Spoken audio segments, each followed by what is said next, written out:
natin ipakita. Yan yung gusto nila ipadama.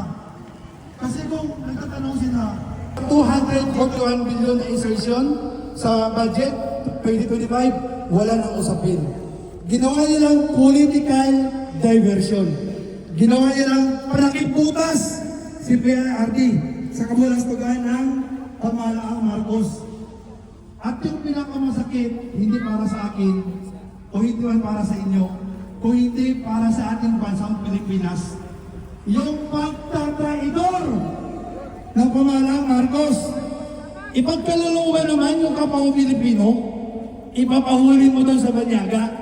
Anong tawag doon? Traidor! Traidor! Traidor! Traidor! Ang pamahalaang Marcos. Yan yung nararamdaman natin. Kung ano yung sakit na nararamdaman nyo, yun din yung sakit na nararamdaman ko. At yun din yung sakit na nararamdaman ng ating kapwa Pilipino. Tingnan nyo, mga kababayan, kung mali ang ginawa ni PRRD, wala kayo dito ngayon. Wala ako dito ngayon. We are here not only for stand of PRRD, but we are here to stand for what is right. Justisya! Justice! Justice! Justice para kay PRRD. Di ba? Nililihis nila palagi. Anong sabi ni Castro, yung tawag nito? Yung isa, yung ano ngayon? Tawag dito, yung spokesperson. Anong sabi niya? Anong sabi ni BBM? We just do for what is right. Anong tama doon? Anong tama doon? Bangak! Bangak! Bangak! Abit! Iyan sila. Yan yung paninindigan nila. Diba? Huwag nila tayong ilahas.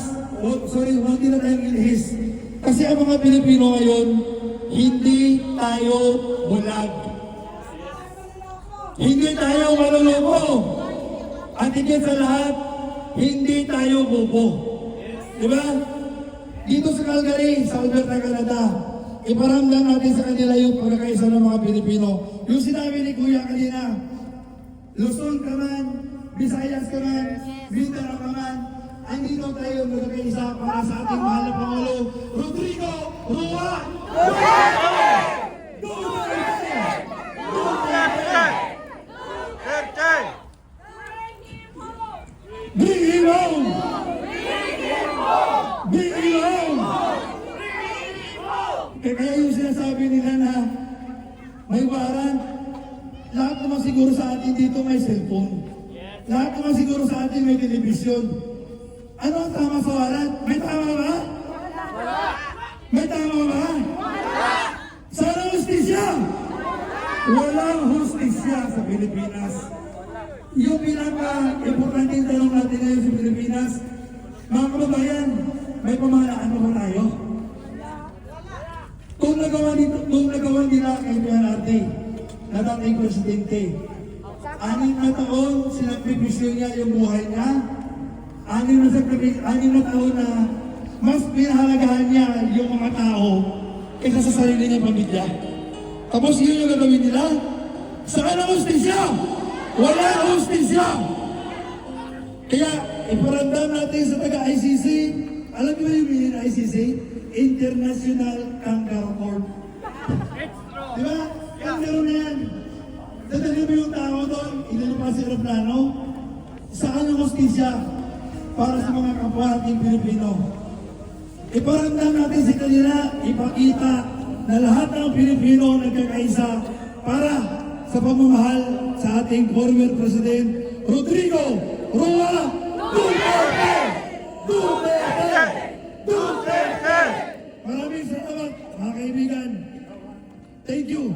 Sa mga gusto mong salita, punta lang po dito sa harap para mag-share din po kayo ng inyong hinanaing kung ano po yung gusto ninyong ipaabot sa ating mga Pilipinas. Welcome po kung sino po yung may gusto. Mga kaibigan, open po tayo sa gusto niyo pong iparating. Kuya, dito po. Dito. Kuya, dito po tayo.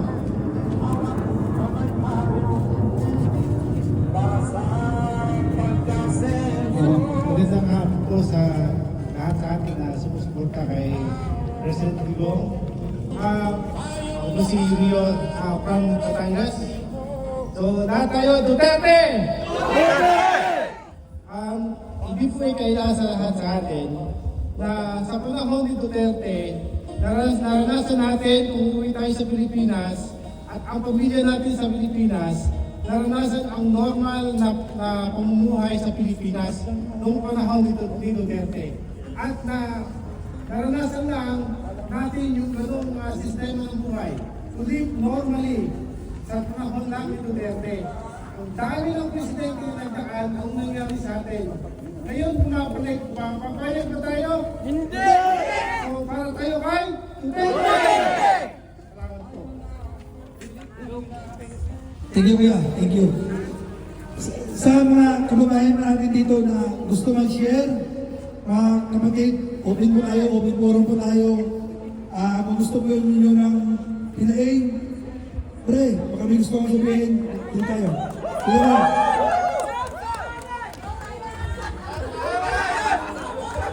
Ako po si Lee Ryan Ibarne, taga South Sahara, Cagayan de Oro. So, mga kababayan, kung titingnan nyo naman, parang maliit na yung tingin ng mga pro-Marcos sa atin, di ba? Sinasabi na nila na parang yung level natin, African level. Papayag ba kayo doon, mga kababayan ko?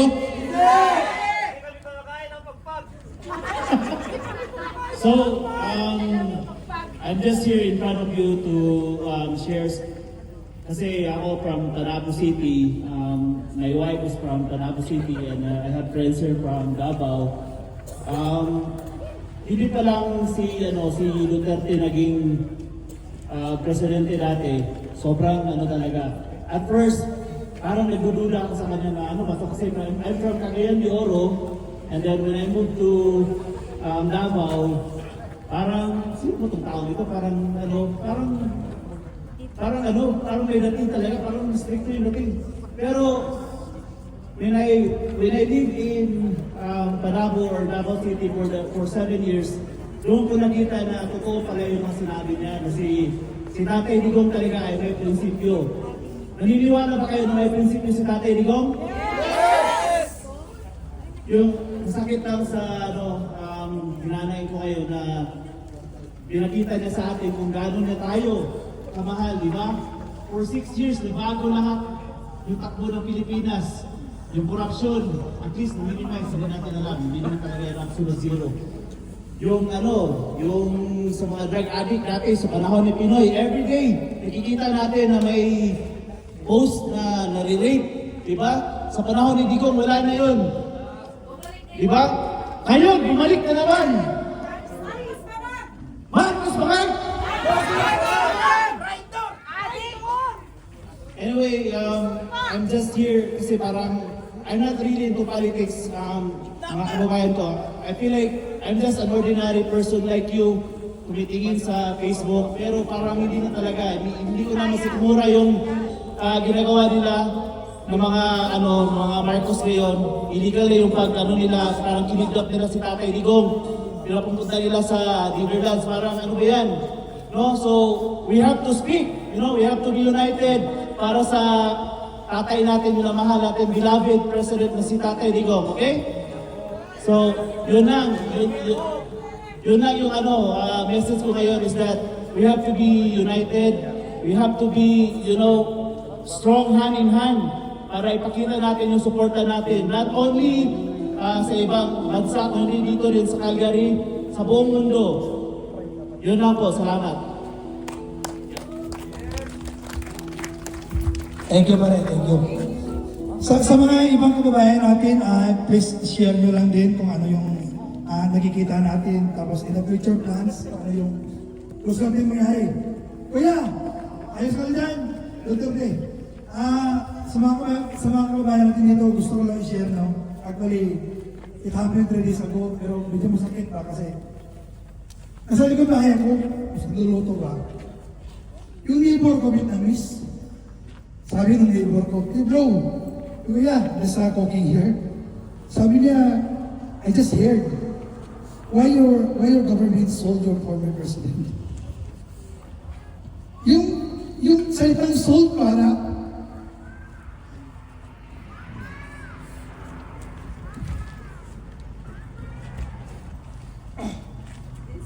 pasensya na.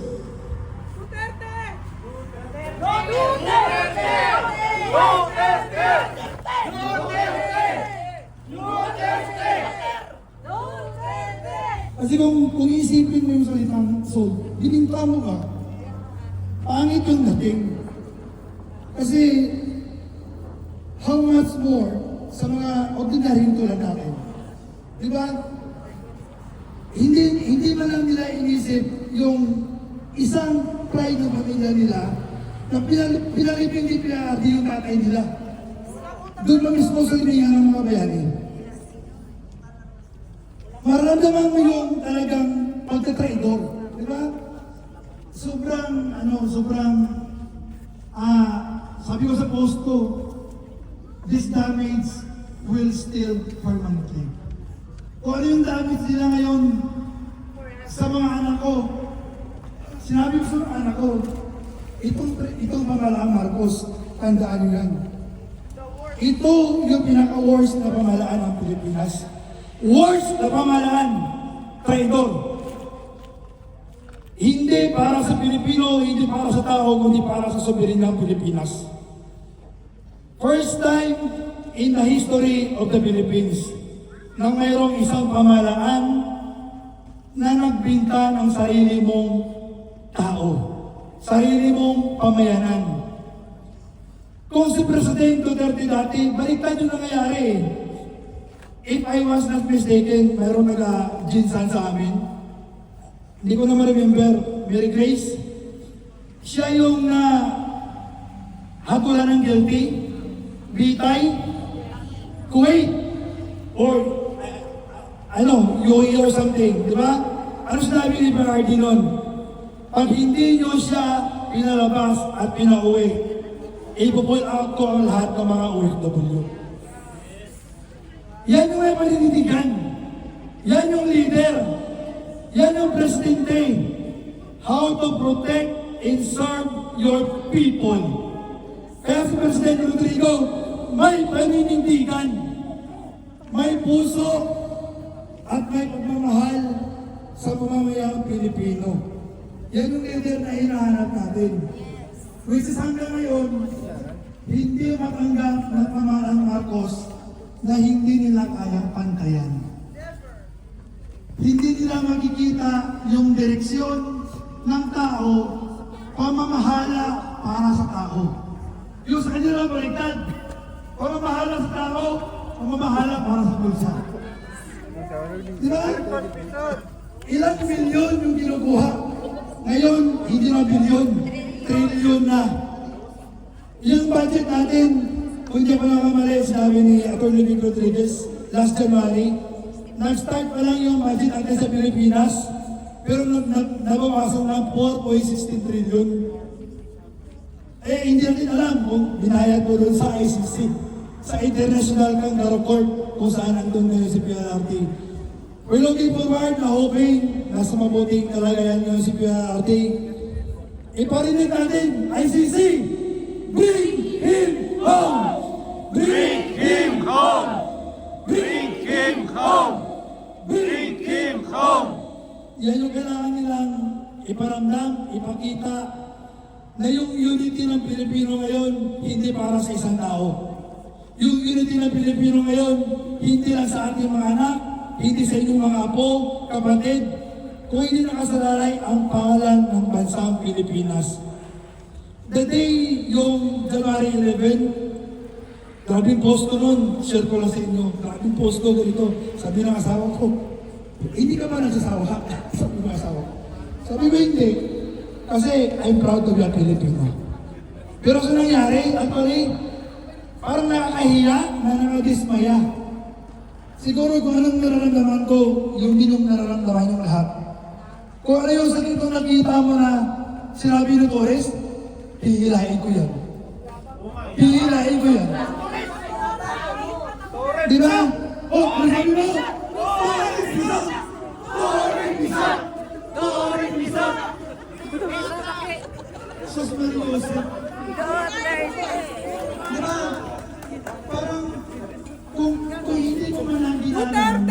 Bring him home. Yung tao.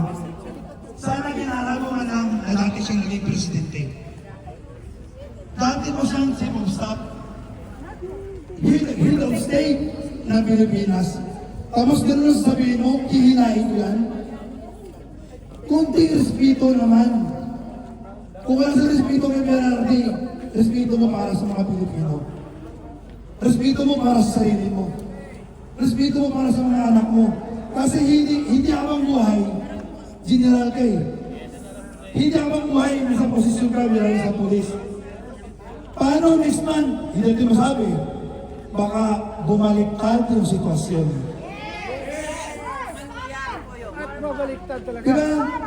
Kaya, huwag mong ipermanente kung ano yung kalagayan mo ngayon. Kung presidente si Marcos ngayon, malay mo, sa May, hindi na siya presidente. Diba? Kaya sinabi ganyan ni brother natin, as much as possible, kung pwede natin idala sa mahinahon, pwede. Pero yung galit ng Pilipino, araw-araw nakikita natin. Araw-araw may rally dito. Araw-araw may motor dito. Mayroong pagbabago. Sa pamahalaan niya, inangat ang Pilipinas. PRRD, hindi man sa perpektong ama, hindi man sa perpektong tao, marahil hindi man sa naging perpektong presidente. But one thing I sure, mga kababayan, PRRD is the best president of the Republic of the Philippines. Duterte! Duterte! Duterte! Duterte! Duterte! Salamat mga kaibigan, kapatid, kapamilya. Salamat sa malalim sakripisyo ninyo kasi start siguro na nangyari ko, tulad nyo rin ako, araw-araw abang sa Facebook, araw-araw abang sa YouTube, araw-araw abang sa balita. Maliban na lang doon sa mga bias ng mainstream media. Maliban na lang siguro doon sa ABS-CBN. No, hindi ko alam kung doon pa rin kayo or doon pa rin kayo nakikinig. Diba? Yung sa atin dito, hinaing. Yung sa atin dito,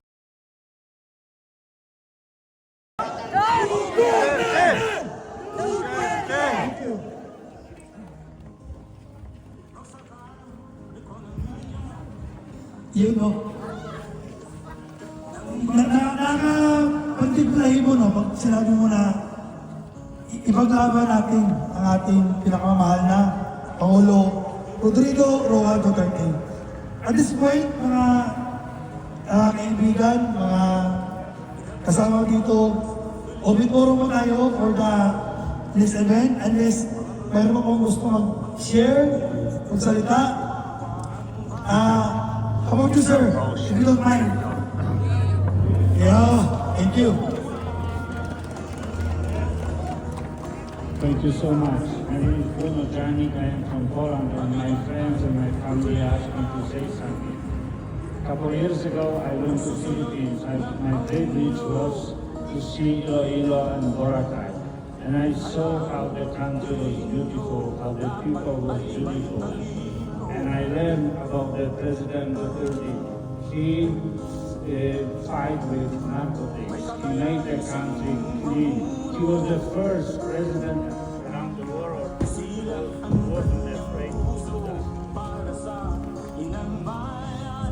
He was the first president around the world who wasn't afraid to do that. And my privilege was to see the country during his power. And we have to pray right now for him to safe come back to Philippines. Thank you. Duterte! Duterte! Duterte! Duterte! Duterte!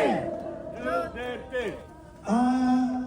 Mga kaibigan, baka meron pa kayong gustong mag-share? Kuya.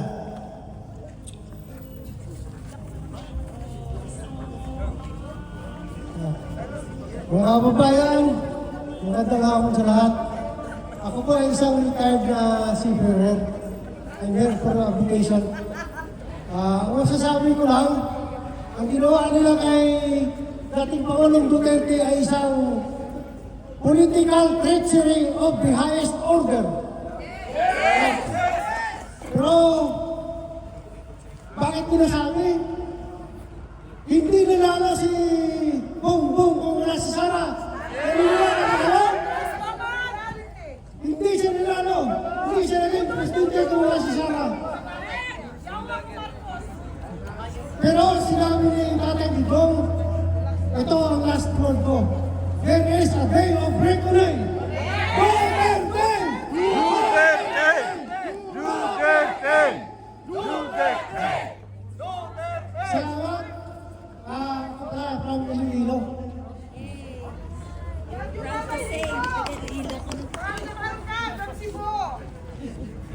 Kuya, maraming salamat. Meron ba ito taga Luzon? Luzon!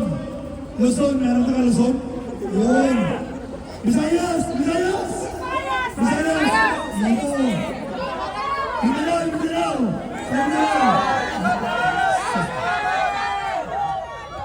Mindanao!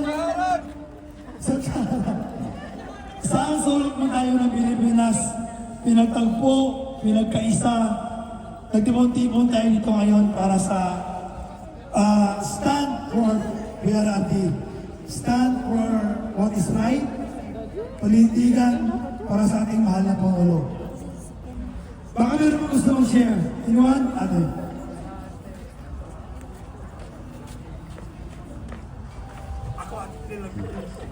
Good afternoon po, ako si Maria Jacob. Nagsalita po ako dito kasi yung actually, masawa ko kasi sa Canadian. Sabi niya, if you can come to the Filipino, share it to them. Kasi nung una po dinala ko siya sa Pilipinas is 2015. Then ang unang ginawa niya kasi, alam ko kasi madaming homeless sa Luneta.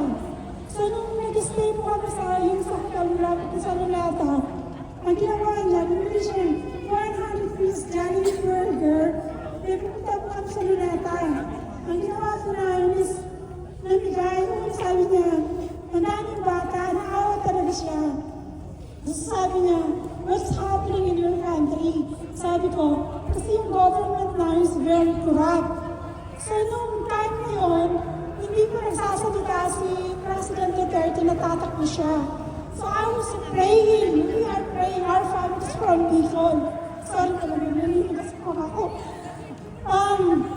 Sabi ko, sana tumakbo siya. My family also from Davao.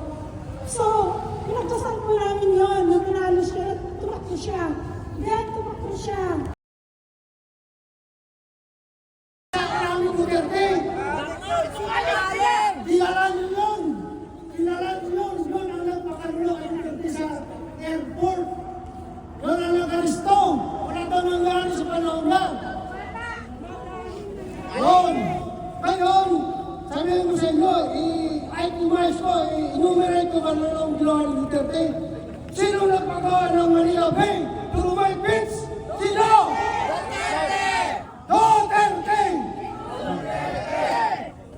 Oh, ang build.